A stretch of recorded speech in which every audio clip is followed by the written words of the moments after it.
Welcome to the Tech Leaders Podcast. Gareth here. What a show we have for you this time around. We have an Ir35 special with Dave Chaplin, who is the founder and owner of Ir35 Shield and Contractor Calculator. Dave is an experienced contractor who has a multitude of knowledge around the Ir35 legislation since it was initially conceived back in 1999. He's been a prominent campaigner to in terms of the opposition to Ir35, and has been very vocal online and also in terms of active campaigns in Westminster more recently.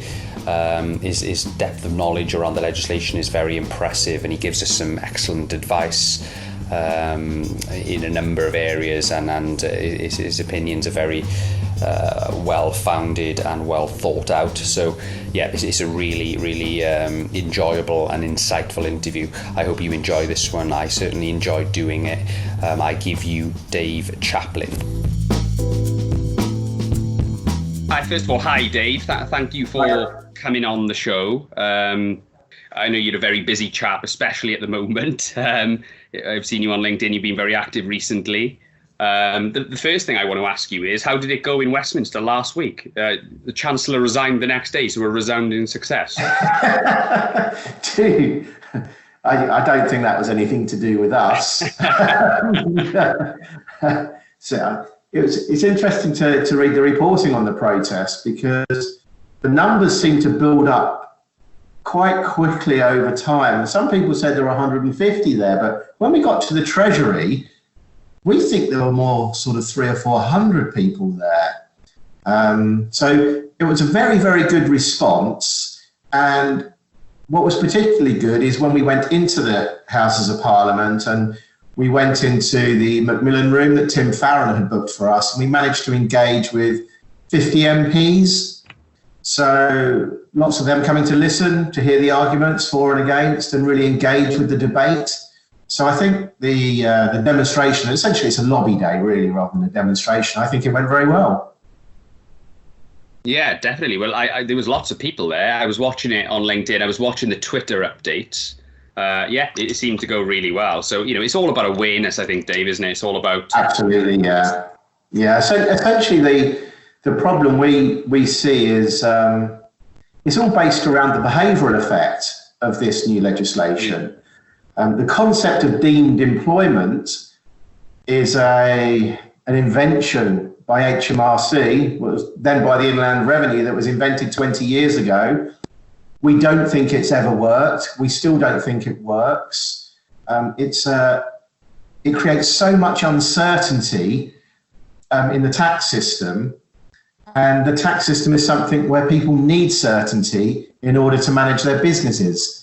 And so with the massive uncertainty, we're starting to see clients take quite drastic action by simply banning their contractors, issuing terminations to all of them to say you're all out the door at the end of February, although that's now changed to the end of March based on the recent updates. So it's really the behavioural effect that we're focused on. If it was simple, it would have been done years ago, and it's just not simple. And it's causing the market considerable damage. If they could just pick out the individuals and the sectors where there are those problems of deemed employment, where there is abuse of the tax system, that would be great. But we're in the situation now where it's a bit throwing baby out with the bathwater. Yeah, that's a good analogy, actually. So before we deep dive into this too much, I just wanted to find out a little bit about your background. And first of all, how did you become a contractor?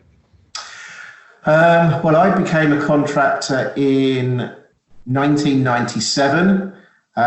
Some people might remember there was something called Microsoft Access, a database, and I got particularly good at that. And in that era, there was a massive demand for contractors. It really built up. The JobServe website came online for the first time, and it was possible then for contractors to essentially cut out the middleman and no longer work for consultancies and body shops and go direct to clients via the agencies. And it was at that point, with the huge demand, that most people who were techies in that era went contracting. you worked in the city for quite a while, I think, didn't you? Yes, I started on Microsoft Access. I then moved on to Visual Basic and eventually C Sharp. My technology space was, my area was in, crikey, then it was called Extreme Programming, which then morphed into Agile software development. It used to be called something called Test-First Programming. And so I was into this whole niche area of software process. And I used to lead teams of developers to build financial applications. For the banks, we built the online bank that came together with, it was brought together by HSBC and Merrill Lynch. I was part of that team. After that, then we had the dot-com crash, and I took a year off. And after earning lots of money, I went around Asia, not on a shoestring. And then came back and I did some more work for Freshfields, the law firm, and we were trying to automate some of their challenges in due diligence. So yeah, I've done all sorts really. And then in 2004, I went full-time with the Contractor calculator website. I've been working on that for 5 years. Talk us about how you got involved with the opposition to IR35. I know it got announced in 1999. Just talk us through that period from 99 up to the present and what you've sort of... Sure. So I think it was eventually around November 1999 when it was announced it would be going ahead in April 2000. So at that point, we're now in the era where there weren't actually many websites. We were all application developers on Windows, so I decided to build a web application to help people understand what the financial impact for them would be if they were caught by IR35, or the phrase now is saying that you're inside IR35. So with my accounting and maths background, and also with help from my brother who is an accountant, we put together a spreadsheet, and then I turned that into programming code and built my first website over the weekend. At the time, that was called Ir35calc.co.uk, and that enabled everybody to understand where they would sit if they were caught by the legislation. That's pretty handy, your brother being an accountant then. I'm sure that served you well when you were trying to set up Contractor calculator. Absolutely. I mean, I did A-level accounts as well, and it's just tax maths, really. It's not that tough. So I did a degree in mathematics at Bristol, and then I went into an area for my master's called operational research, which is essentially algorithm design. I even went for a job after my master's to work for the Minister of Defence to program war game simulations, which I thought might have been quite interesting. I mean, in hindsight, I'm glad I didn't get the job. I'm not sure I could sleep at night doing something like that. And like many of us in that era, who had essentially we'd all been programming since we were kids, we just all fell into IT. I mean, I've been programming since the age of 12 when a Commodore 64 came out. So I'd already had sort of 10 years experience of programming and playing around, and we all just ended up as programmers. Yeah, I had a Commodore 64 myself. I thought it was the best thing ever, but then I was annoyed with my parents because they wouldn't buy me the Commodore Amiga, which was the next one after it, because it cost a fortune. What I'm keen to know, Dave, is in a succinct way, I suppose, what your primary concerns are in terms of the changes to the off-payroll regulations. What impact do you think it's going to have on the market over the next couple of months? So I think the reforms, I don't like to use the word reform because that sounds like something positive, but the new legislation is going to, I've sort of said it's going to pour glue on the flexible workforce. Many businesses, when they're fast growing, they need to be able to hire people on demand in a frictionless and risk-free manner to help them grow their businesses. Now, to assess somebody to see whether they're inside or outside of IR35 is extremely complex and involves understanding employment case law. That's not something you can learn overnight. So it puts a tremendous amount of risk on those companies who then need to hire contractors on a risk-free basis. The last thing you want if you're a growing company is to have a huge amount of tax risk sitting on your balance sheet, particularly if you're looking for investment. You might be looking for angel investment, or you might be past that and going further. But when the firm does a due diligence on you and sees that you've been hiring contractors for many years, then they might consider your valuation to be much lower than it is because your firm has all that historic tax risk. So from a sort of a mergers and acquisitions and investment standpoint, this is a really, really bad idea for UK PLC because it just puts all of that risk onto those companies. Yeah. So one thing I've heard you talk about in the past is obviously getting HMRC to commit to a situation whereby they kind of cross off the messy history of this in each company. And then obviously we set some sort of measures for the future.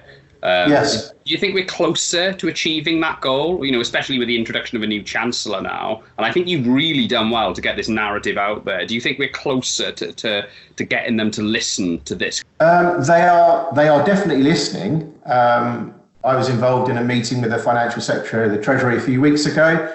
I can't go into all of the details. We're meeting MPs. They are listening. That doesn't necessarily mean there will be change, but they are listening to all of the balanced arguments, and they understand that the current situation isn't great and it is causing problems and it is damaging the workforce. They can see that the behavioural effect isn't really quite what they expected and what they wanted to see. In terms of the call for an amnesty, what I'm asking them to do is essentially put into legislation what they've already promised. HMRC have released guidance that says that they don't plan to investigate contractors historically unless they suspect that there has been any level of fraud. Now, where did this promise come from? Who promised this? The HMRC promised that recently. It was written into some recent guidance that came out, I think it was last week or the week before. The problem we're seeing is that contractors who are an existing client, and let's say they are currently outside IR35, they're assessed that way, they've had independent advice, and that's how they've been operating. As far as they're concerned, they are compliant. Well, some companies, particularly the larger ones, they just don't want to take on any of this tax risk. So they've decided to have a blanket policy of no more personal service companies, no contractors using limited companies. They will only hire people on payroll. Mm-hmm. Now, that comes with lots of consequences for all parties concerned. The company itself will probably find that their costs will go up because they're going to have to pay more to attract the best talents. That it is what it is. They just have to accept that.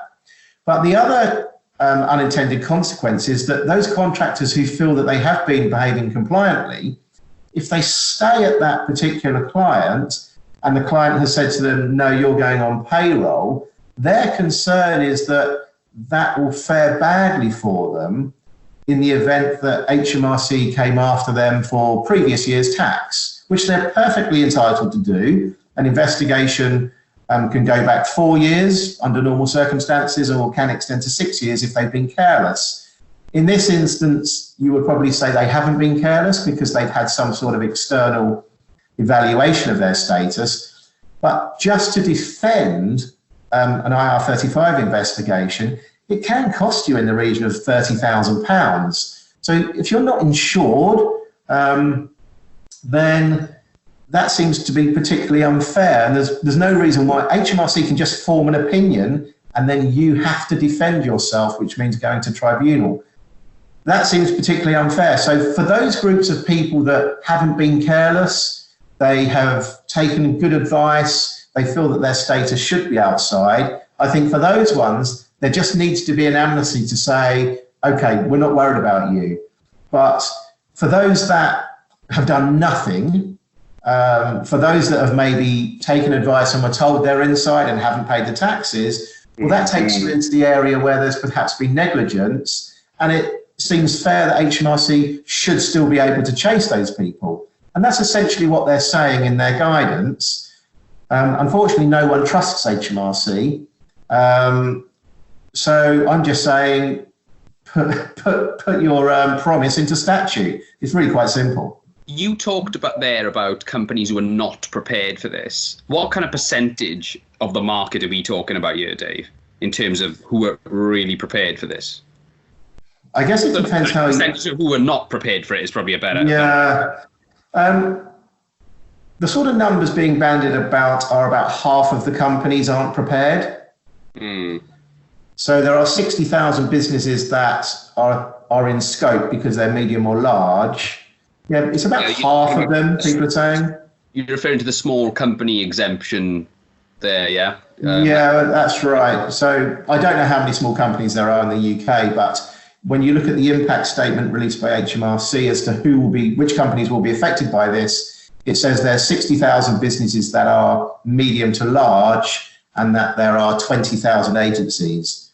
Ironically, whilst there's the small companies exemption for the companies who aren't in scope, of those 20,000 agencies, 68% of them are actually small companies between 0 and 9 employees. So whilst they've tried to take the burden away from the small companies because they can't cope with the administrative burden, they haven't done that to the agencies. So the agencies are having a really hard time with this. They are essentially in the middle of a toxic situation between the clients and the contractors and trying to play referee.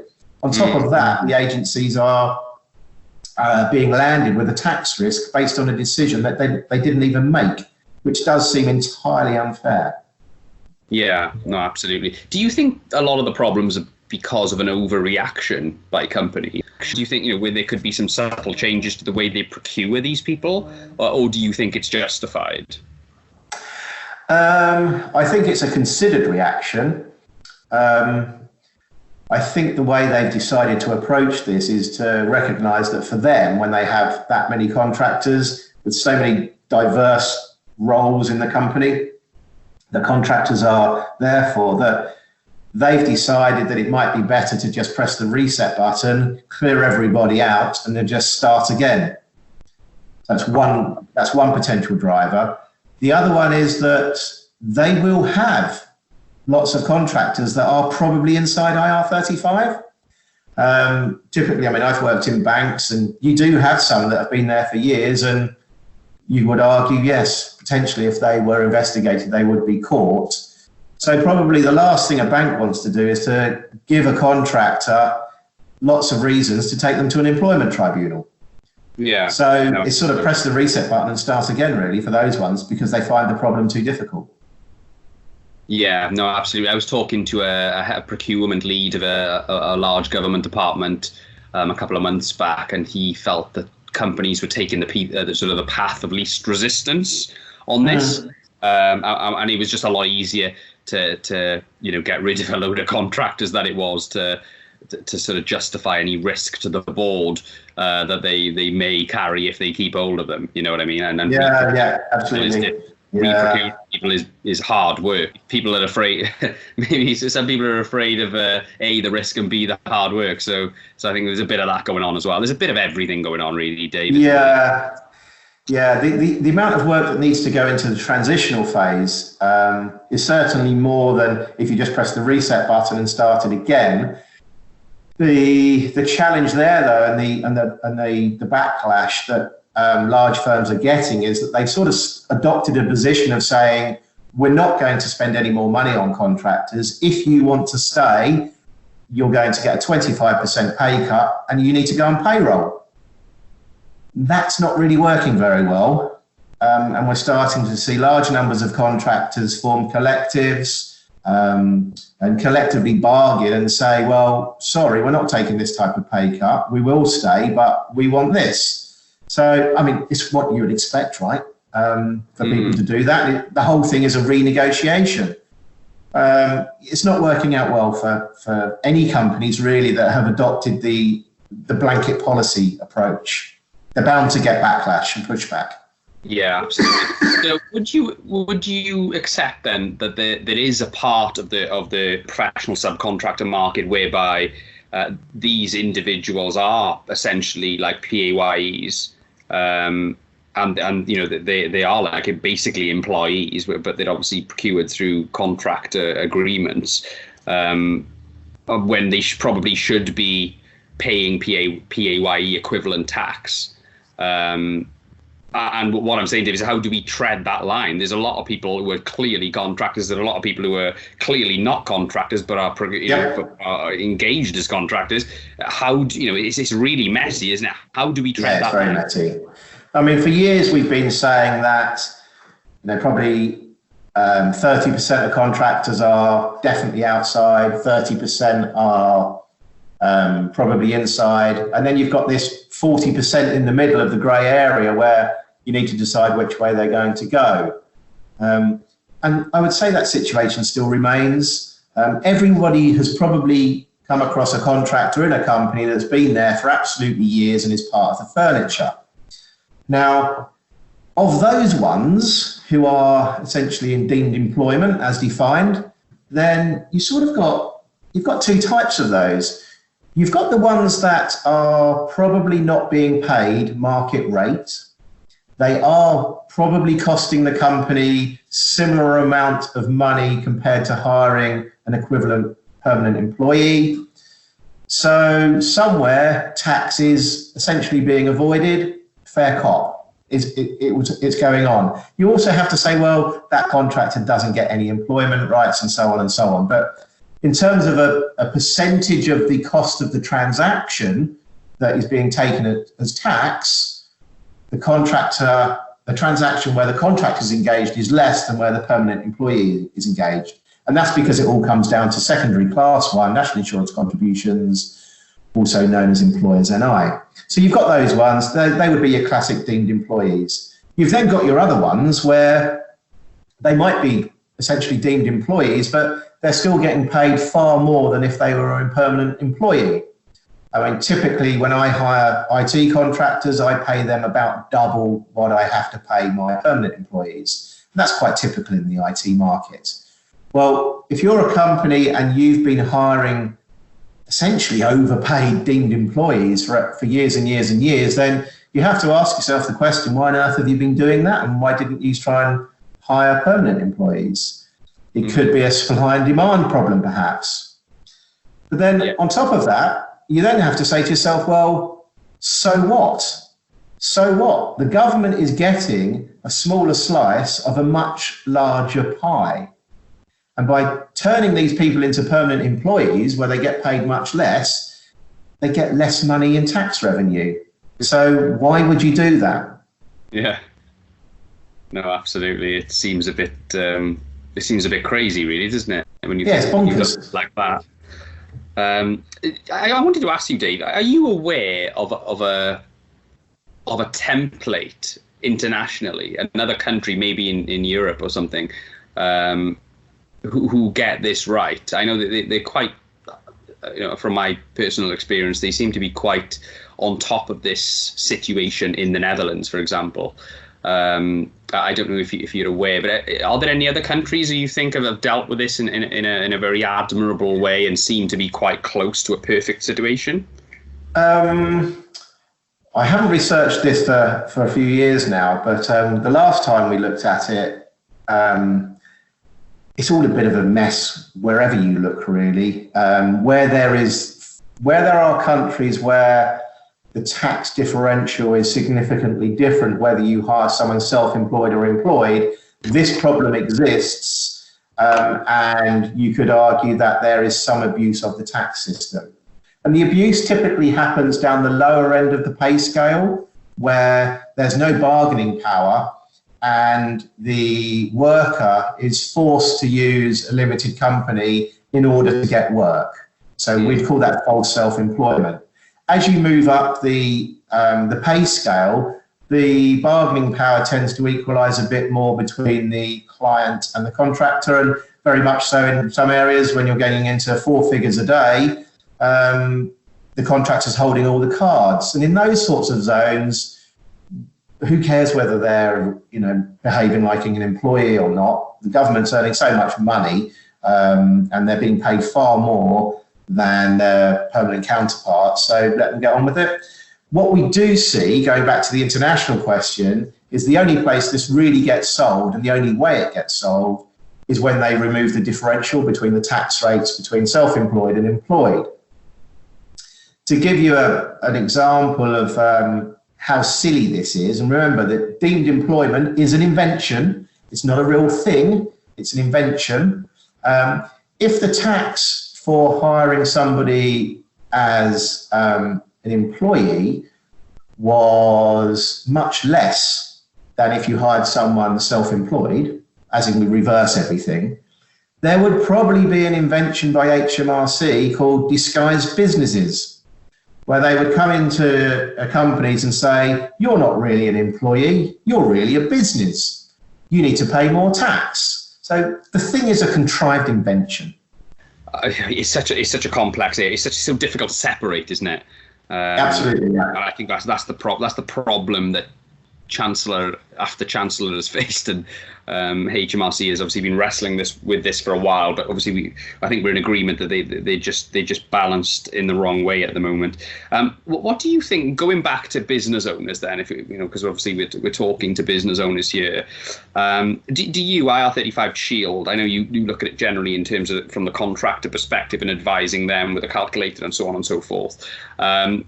Do you guys have a model contract for time and materials, resources, or maybe something in between time and materials and statement of work that you that you would recommend, or do you have your own model contract for engaging contingent workers at all?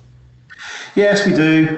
We have one on the site that is available for businesses or individual contractors. There's lots of these contracts around. They're not difficult to get hold of. They've been around for years. You just need to get one that's sort of updated with the most recent case law. It's actually very easy to hire someone on an outside IR35 basis and not have to worry about the tax risk. This isn't a difficult thing to do. Unfortunately, there's lots of fear and scaremongering in the market that says that it is, but it isn't. Courts have to respect the contracts that have been entered into in good faith. And if the expressed written contract is sound and all parties agree with it, and they all put their hand up in court and say, yes, that's how we decided to do things, it's very difficult for HMRC to argue, no, actually, they're really an employee. The problems tend to arise when there are lazily drawn contracts, or contracts that are actually a complete work of fiction, and the person really is a deemed employee. If you're hiring someone to come in and work on a project and the contracts are sound, there really should be nothing to worry about. No, absolutely agreed. So let me put you in the hot seat then, Dave. Okay, if you were coming in as the new Chancellor right now, I think it's Mr. Sunak, what would you do? What action would you take? Well, he's going to have to be quite brave if he decides to do a U-turn on this one.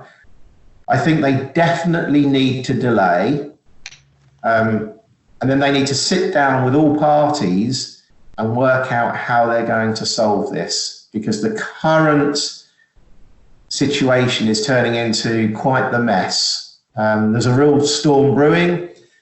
We're just starting to see the results of contractors pushing back against firms that aren't prepared to give them fair tax treatment. So I don't think a delay is a U-turn. A U-turn would be a complete cancellation. Now, some have said they think that's quite unlikely given how far we've come, in which case, if there's some way in which they could bring about some sort of soft landing, that would be useful. What that means in terms of legislation, who knows? That's anyone's guess. The idea of an amnesty would help people just to start with. It might keep contractors working at their existing clients. But really, I think they need to pause on this one. It's not working. And if this happens on April the 6th, I think we're going to find lots of firms very unhappy with the, I guess, the behavioural effect of this legislation coming in. What other advice would you give to an owner of a medium-sized consultancy or a company who supplies to government or the private sector in terms of the way they procure contractors? I would say to firms that are needing to engage with the new legislation, they should take advice from firms that don't really have a vested interest in whether contractors are hired inside or outside IR35. They should potentially engage with agencies and put an agency in the chain, because from a structural viewpoint, that makes the agency the fee payer, who will then be bearing more of the tax risk. And the agency should be able to help them with compliance as well. Lots of the agencies are finding that this is a bit of an opportunity for them in a way. Sounds a bit perverse, but those agencies that are ahead of the game and can help the clients engage better, they will take more market share. So if you choose the right agency that's really up to speed, that could give you a market edge. Again, if you're a company that does hire contractors and some of your competitors are ones that aren't up to speed on this, then they're going to be having to pay more money to access the same talent that you can if you're still able to hire contractors on an outside IR35 basis. So again, it's like your competition have all been shot in the foot if you're the one that still knows how to run down the road and hire contractors correctly. Yeah, absolutely. Okay, great stuff. Well, what's next for you then, Dave? Well, you've got a bit of you got a 6-week run up now to the legislation coming into play. What's on the agenda for you? Well, we're hoping to see the results of the review within the next week or so. There is also the inquiry being done by the Lords Finance Bill Subcommittee. It'll be interesting to see what they come out with. They'll be making recommendations to the Treasury and government on how to move forward with this reform. Hopefully they will come up with some good recommendations. Hopefully the recommendation will be to not do it at all. We can all hope. We shall see. So I think the next 2 or 3 weeks are going to be absolutely crucial, particularly on the lobbying front. We would certainly encourage all contractors and definitely business owners to visit their MPs face to face and explain to them the impact it's having on their business, and to ask for further delay, really, so that firms get another year to prepare. And hopefully during that next year, we would have more opportunity to try and smooth the implementation. Yeah, absolutely. So talk us through IR35 Shield then and the products that you offer to business owners. Sure. So we first looked at building a status determination tool about 10 years ago, and it sat inside the website Contractor Calculator. And at the time there, it consisted of about 50 questions. Now, when it was announced that it would come out into the public sector, we decided to package that assessment tool up into something that is now called IR35 Shield. And we rebuilt the whole thing at scratch. We had to update it with all the latest case law, and we ended up expanding it to over 100 questions. So we had to, my thing is algorithm design and mathematics and the case law. So we reverse engineered all of the case law to date, and made sure that we built a tool that would give the right answer for all of the existing cases. Then we perceived that there would be a problem with volume in the market because there simply aren't enough people that have enough in-depth knowledge of the case law to be able to assess essentially 500,000 contractors. So we built the service in the cloud, and we can now offer that to companies to be able to assess on a bulk basis. We built and invented something called collaborative assessments, whereby 2/3 of the assessment are already answered up front based on the contractual conditions and what the hiring manager says, so that we just have to spend another 5 minutes just gathering data from the contractor, and then we can instantly give a determination. So it's about dealing with the volume and scale and speed and trying to get rid of all of that extra friction in the flexible economy that this legislation essentially puts there. So it's really just trying to enable clients to be able to just carry on working business as usual. Of course, there are contractors that we are finding that are inside IR35, which is not the most pleasant part of running IR35 Shield, telling people the bad news, but we are also able to advise clients how to engage contractors on an outside IR35 basis. So it's really just compliance. We're just trying to help people be compliant, really, and do it in a most cost-effective and efficient manner. Brilliant. Okay. Well, it's ir35shield.co.uk. You obviously, I think you've got a contact us thing on there if people want more information on that. Sure, it looks like a really comprehensive tool, and it looks really impartial, and it's obviously backed up with a long history given your involvement in this space since the beginning. So brilliant. Well, thanks, Dave. I really appreciate that. We've gone considerably over, so I do apologise. Get carried away talking about these things, but thanks for your time and your input. It's much appreciated. We will see how it materialises over the next 6 weeks. But good luck with your campaign, and good luck with your endeavours. Okay. Great. Thanks, Gareth. Good to speak to you. Good luck.